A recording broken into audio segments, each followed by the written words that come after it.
করছে কেন আমায়? এত রব দেখাচ্ছে। অর্জুনের সাথে কবেটা দেখে ফেললো না তো? বন্নি, আমি কিন্তু তোকে ভয় দেখাচ্ছি না, শুধু কয়েকটা প্রশ্ন জিজ্ঞেস করেছি যেটা আমার জানা খুব জরুরি। বন্নি, আমি নিজের চোখে দেখার থেকেও বেশি বিশ্বাস করি তোকে, তাই আমি তোর মুখ থেকে সত্যিটা শুনতে চাই। কি হলো বন্নি, বল না। দেখ, আমি কিন্তু বেশ বুঝতে পারছি তুই তুই আমার থেকে কিছু লুকোচ্ছিস, তাই না? শুধুমাত্র আমি কষ্ট পাবো বলে তুই তুই এড়িয়ে যাচ্ছিস আমার প্রশ্নগুলো, তাই তো? প্লিজ বন্নি, বল না সত্যিটা কি? কি হবে এখন? কি করবো আমি? এর হাত থেকে বেরোবো কিভাবে? বন্নি, দোহাই তোর, প্লিজ আমাকে বল।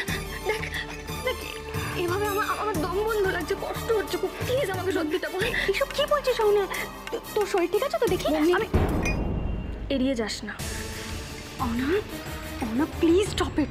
দেখ, তোর এসব ভারী ভারী কথা আমি সিরিয়াসলি বুঝতে পারছি না। কি বলছিস? মাথায় আমার কিছুই ঢুকছে না।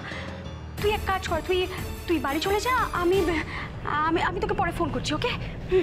না, পরে না, এখনই।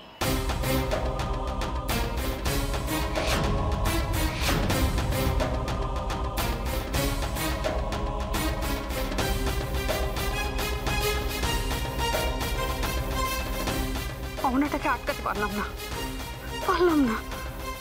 কি জানি মেয়েটা কিসের মুখোমুখি হতে চলেছে। যার সন্ধান আমি করছি, যাকে ও ভালোবাসে, সে আমারই কাছের কেউ। না, আমি থাকতে অহনার কিচ্ছু হবে না। ওর গায়ে আমি একটা আঁচড়ও লাগতে দেব না। মাসিমা, অহনা কোথায়?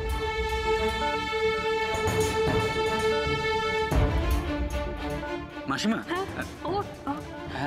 হ্যাঁ, মানে অহনা কোথায়? ওর জন্য দারুণ একটা বই এনেছিলাম, ও এটা পেলে খুব খুশি হবে। খুশি তো হবেই। অহনা না একটু বেরিয়েছে। এই সময় কোথায় বেরোলো? হ্যাঁ, আসলে ও। মাসিমা, আপনি আমায় নির্দ্বিধায় সব বলতে পারেন। বলুন না, কি প্রবলেম হয়েছে? হ্যাঁ, না মানে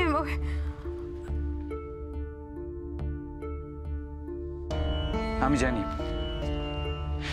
একটু হলেও আমি জানি আপনি কি নিয়ে ভাবছেন।